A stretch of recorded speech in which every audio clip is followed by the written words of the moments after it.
On corrige l'exercice 10 donc, de la fiche 2 sur les fonctions affines. Alors, ici il s'agit de lecture graphique. Donc on l'a déjà fait pour des fonctions classiques, des fonctions ordinaires.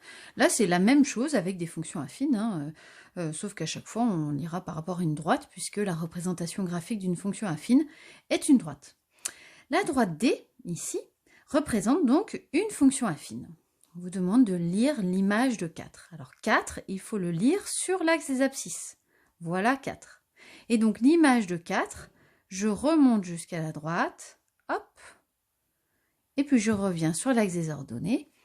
L'image de 4, c'est 2. Puisque le point de coordonnées 4, 2 est sur la droite. F de moins 2, ça veut dire l'image de moins 2. Même chose, je repère moins 2 sur l'axe des abscisses.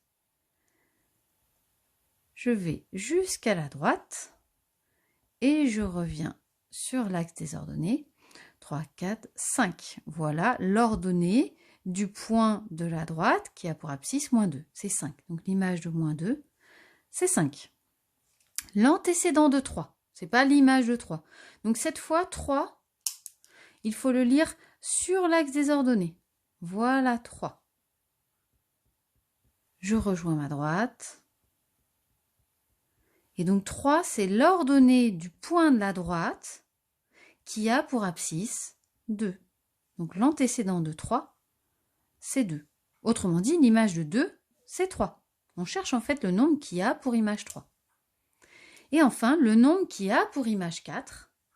Même chose, on repère 4 sur l'axe des ordonnées. Voilà 4. Le nombre qui a pour image 4, ben c'est 0. Et d'ailleurs, 4, là, le point de coordonnées 0, 4, c'est le point d'intersection de la droite avec l'axe des ordonnées. C'est donc l'ordonnée à l'origine, 4. Là, on ne nous le demande pas, mais je sais d'avance que ma fonction f, elle sera de la forme ax plus b, et je peux déjà connaître le b. Le petit b, il vaut 4. Il vaut forcément 4. Voilà, c'était juste un rappel comme ça, même si ce n'est pas demandé. Exercice 11. Même chose, il s'agit de lecture graphique. La droite D, elle représente une fonction affine, hein, une droite, c'est forcément la représentation graphique d'une fonction affine, qui s'appelle G, et on vous demande de compléter le tableau de valeurs partielles de la fonction G. X vaut 4, donc on vous demande l'image de 4, hein, G de 4. Donc 4, il est ici. L'image de 4, bah, c'est 0. Le nombre qui a pour image 1. Alors 1, il est ici.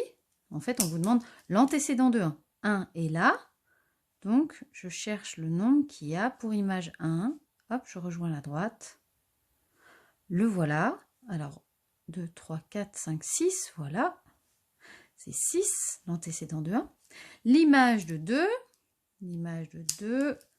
2 je le repère sur l'axe des abscisses, je rejoins ma droite, hop, l'image de 2, c'est moins 1, l'image de 0, 0 est là, l'image de 0, c'est moins 2. Et d'ailleurs, qu'est-ce que vous pouvez dire de moins 2? C'est le point d'intersection de la droite avec l'axe des ordonnées.